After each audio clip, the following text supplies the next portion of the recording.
So, far-right extremism has at its core the rejection of the other. Earlier this year, the owner of an eatery uploaded a video of a well-dressed man in office attire throwing the rainbow LGBT pride flag at staff members. The flag was placed at the shop front. The man allegedly told staff members, one of whom was hearing impaired, to, I quote, go to hell, and accused them of being the kind of people who, I quote again, destroy Singapore. Beyond this incident, it was concerning to read that one of the reasons the eatery owner uploaded the video was, and I quote, to highlight the everyday reality that the LGBTQ community experience when most incidents are not even caught on camera, unquote.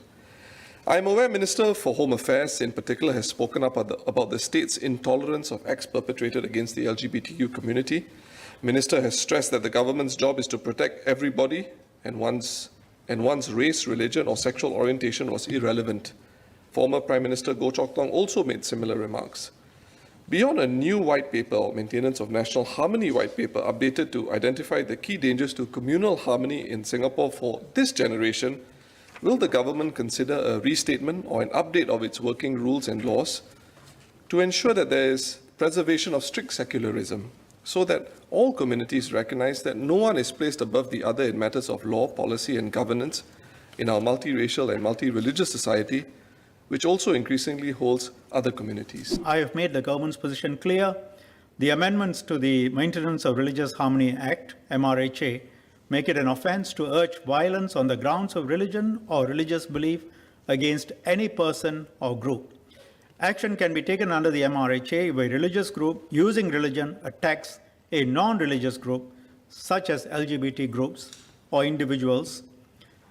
Equally, if a religious group or its member is attacked by non-religious persons or groups, say LGBT, action can also be taken. Law is even-handed in this context. This was emphasized by me during the MRHA second reading and also during my speech at last year's COS. Regardless of which community, what your social, religious, or sexual beliefs are, everyone will be protected here, and I have said so categorically. LGBTQ persons, non-LGBTQ persons, we are all equal. We are not any lesser by reason of our sexual preferences. And if anyone stirs hate speech, either for or against any sexual or religious community, we will take action. Doesn't mean action will be taken on every occasion. Police will use their discretion, assess the context. We have set out our position. If Mr. Singh thinks that there should be any change or variation to this position, I will be happy to hear from him.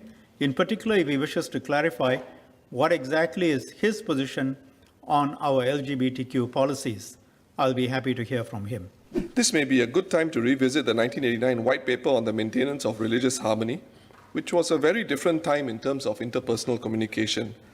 For example, one major issue the White Paper sought to deal with was insensitive proselytization. Radicalism and extremism, not necessarily religion versus religion, but religion versus other communities, are subjects that deserve closer attention today. Yet, the principles stated in the 1989 White Paper and the worrying examples of that era bear restating and updating because they are even more important now in our age of information silos. The White Paper stated at paragraph 27 what I believe to be the critical point, and I quote, "The purpose of attempting to separate religion from politics is therefore not to determine the validity of various religious or ethical beliefs which have political or social implications. It is to establish working rules by which many faiths can accept fundamental differences between them and coexist peacefully in Singapore," unquote. I can assure Mr. Singh religious issues, interaction of religious communities is a top of mind issue for us. Let me set out some things that have been done in the last few years. In April 2019, I delivered a very substantive ministerial statement titled Restricting Hate Speech to Maintain Racial and Religious Harmony in Singapore. I explained the government's position and approach in dealing with hate and offensive speech. Then we went further than a white paper. In June 2019, in the same year, with the support of the government, our religious leaders worked together on a commitment to safeguard religious harmony. They affirmed the shared values and the way of life of Singaporeans. This approach has underpinned the religious harmony we have. Today, nearly 700 religious organizations, 680 to be exact, and 73 community groups have affirmed this commitment. I would invite a careful study of this very important document.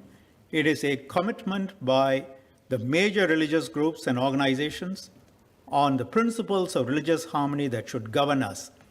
It goes beyond past declarations on religious harmony.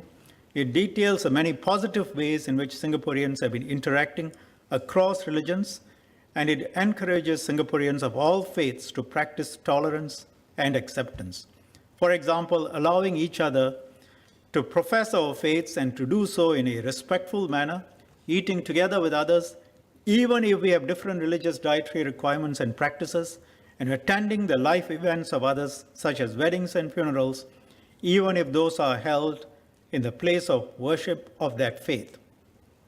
That more than 680 religious organizations have committed to this specific call to action is to be celebrated. It won't happen in many countries. We followed that up. In October 2019, we amended the MRHA in several major aspects to strengthen our ability to safeguard against and respond more effectively to threats to our religious harmony. So it can be seen, we have reviewed the 1989 white paper. We have taken concrete steps after that review. We have considered the evolving context, brought religious groups and leaders together, affirmed a new document of principles, and have amended the MRHA.